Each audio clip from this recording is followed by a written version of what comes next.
Hey wood turners, I'm Captain Eddie Castellan. Remember me? A couple of weeks ago I went to Maryland and Virginia and all those places to teach a few classes.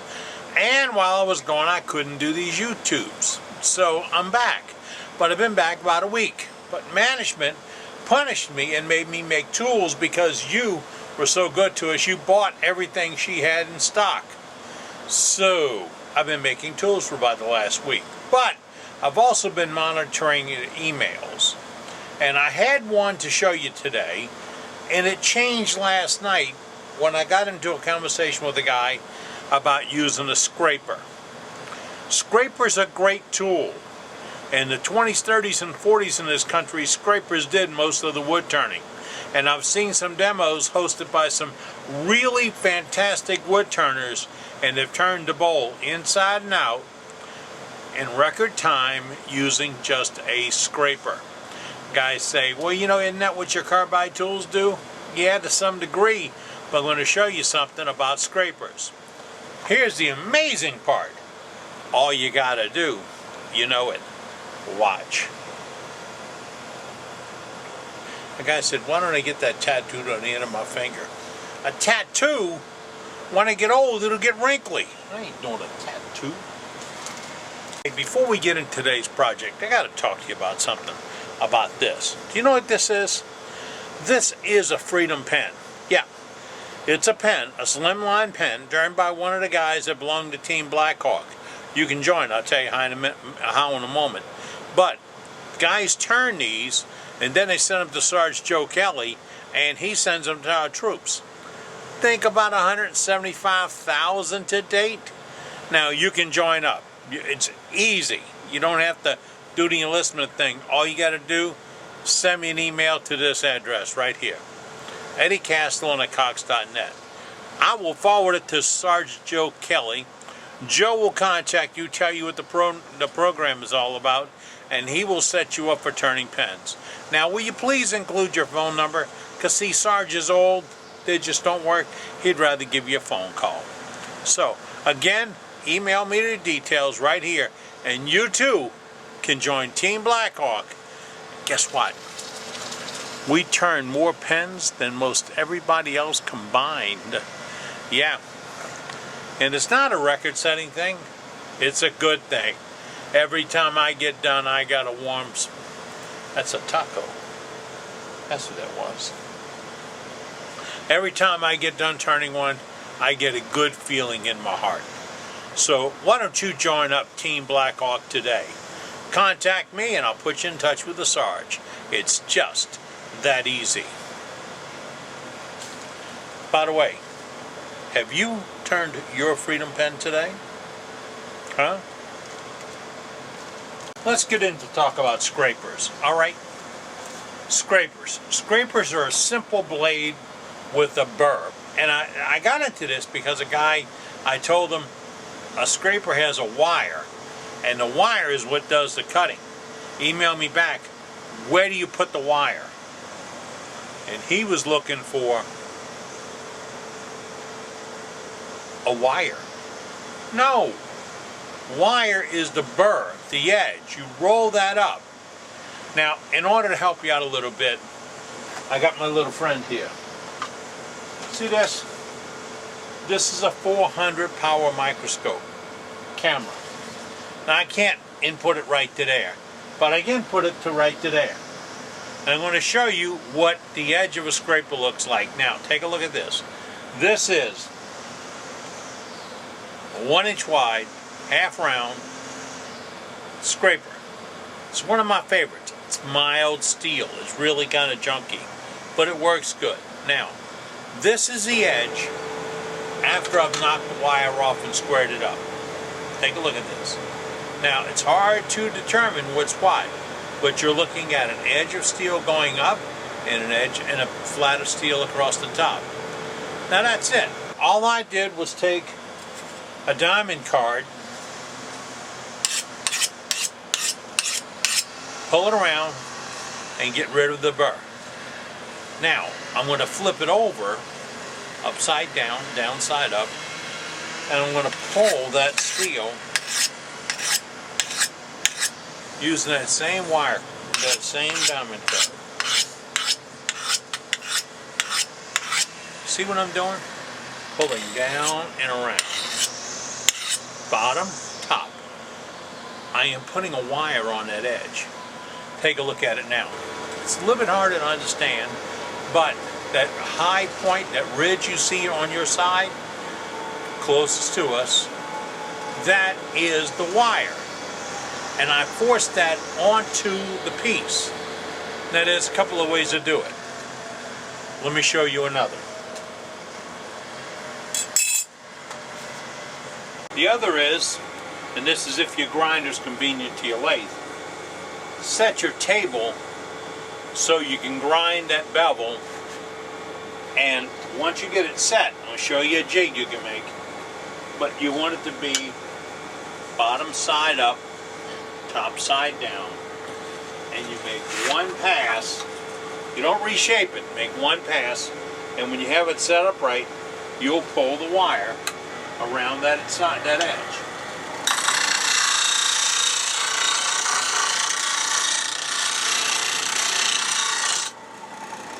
Now, that's got a good wire on it. Real coarse, heavy wire on the top. Now, here's the deal. Once I have this angle determined, what this would be to that, I need to go back to it every single time. You recognize this? This is my Blackhawk sharpening jig gauge. Mine's made a little bit different. These 2 points are not even. They are, let me stop this. They are set to read this grind. See it upside down? They are set to read that grind. So when I need to do this, I can loosen up my table, bring this up, push it up here, touch on those 2 points, and I have this at the right negative bevel grind to flip it over and do a grind on it. The other is to use a burnishing gauge or a burnishing platform, and I'd love to show that to you. I packed it to take it with me last week, and I'll be doggone if I can find where I put it at when I got home. So I can't show you the burnishing thing. Oh well. By the way, the jig I just showed you that I used upside down, that's free. All you need to do is email me and ask me for the tips package. I'll send it to you. Now, here we are. Now, I want to show you something. Remember, I have the center rest marked on my, see that? That is top dead center even. So, I want to be cutting above center with the scraper. Scraper cuts 1/4 inch above the bottom, right? So this, sitting dead center, gives me a line that's above center. Always above center, never below center. There aren't a lot of rules, but below center is one of those no type things, okay? Now, we're going to come in here.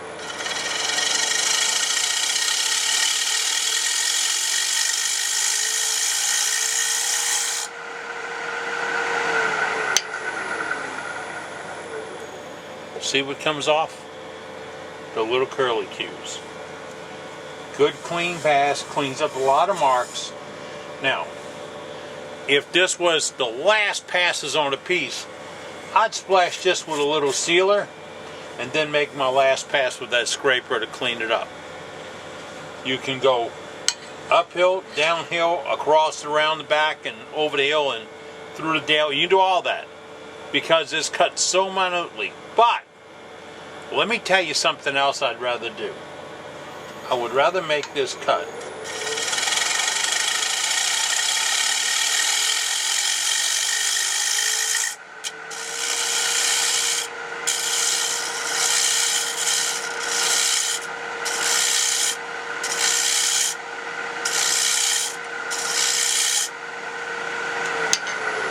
in a rhythm, because it works so much nicer to get a rhythm going. I've got a good surface here. I don't have any ridges. Now, this will tattletale on this tool rest. It will. So if there's bumps on this tool rest, there'll be bumps on here. If there's glue on this tool rest, there'll be bumps on here. If there's just general crap, and that's a technical term, on your tool rest, it'll be on here. So I took my little 220, clean it up nicely, then I go through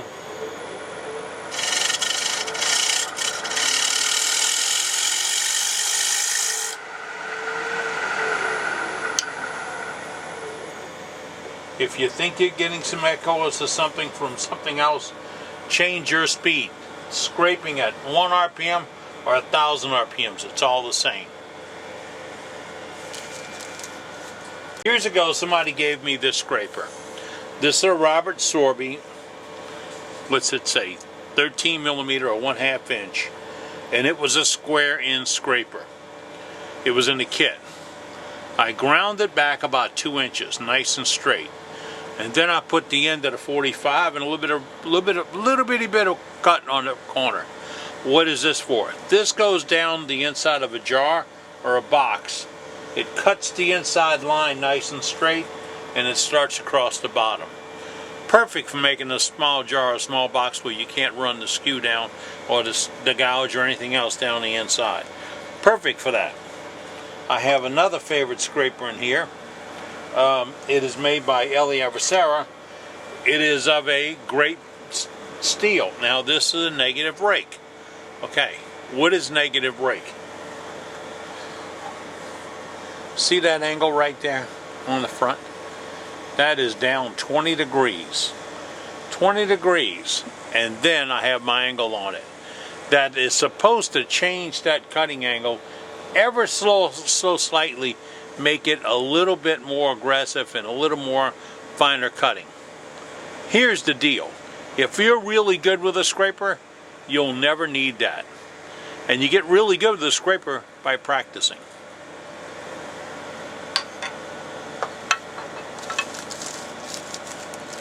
Now here's where I go talking crazy again. It's real simple. Chuck up a piece of wood. Put a basic shape on it. Get your scraper. Learn how to sharpen it. When you can hold that tool and run your finger across that edge and you feel a burr, that's sharpened. If it's just nice and square, it ain't so sharpened. Flip it over, make a pass, clean it up with that burr. Now here's the deal. That wire on the edge of there, that might only last 4 or 5 passes. And if you got a gnarly or ugly thing with a bunch of knots and stuff, it might only last 1 pass. But if you push it, you'll get a bad finish. Sharpen up before you make that last pass. And what's the last pass? That's the one you're the most happy with. So you sharpen up, you make that one last happy pass, and you leave it alone. Yeah, I know, it's real hard sometimes to just stop. But if you don't stop, you might be able to read the paper through the thing before it's all over with. So, one last pass. Got it? Got it. I'm Captain Eddie Castle, and thanks for joining me today as we've been making shavings. Making shavings, doing it again. I got another one to do in a little bit. Alright? Glad to see you back with me again. And if I can help you, you drop me a note at this address, eddiecastle@cox.net. And hey, while we're talking computer, let's talk computer. www.eddiecastelin.com. That's this address. We're not real creative on what's the digging and turning and thingamajigs and all that. It's simple. www.eddiecastelin.com. What's there? At that website, you will find the best prices on carbide cutters in the world, on this planet, in the universe, in the left half of this galaxy. Best prices on carbide cutters, day in and day out. And our carbide cutters fit that other guy's tool. I can't put the model numbers on my website, but we all have something to measure with, so measure your cutter, go to my website and look it up. And mine are 100% guaranteed copies, knockoffs, duplicates, whatever, of the cutters that you're looking for. I have them. Now, if you ask me if I got a cut and fit Mike Hunter's tools or a Rockler tool, I might not. Everybody's popping up on the scene with a cutter, but I've got a lot of great cutters. And I've also got the Blackhawk sharpening rig at the best price ever, so check it all out. It's on my website, www.eddiecastellan.com. And if you got a real problem, give me a phone call. Yeah, we're the people that put our phone number everywhere. Oh, what the hell. Here, see that number right there? Call that number right there. Ask me, but measure your tool. Because if you call and tell me I need a replacement of CI3, I got to tell you, just like I tell everybody else, I can't sell you a replacement for a CI3.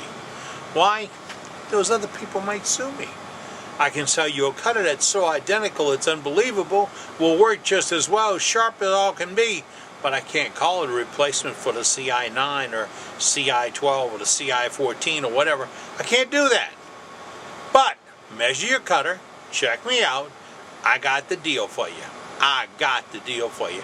And by the way, as many cutters as you can possibly buy at one time, you only pay $3 shipping. Test me.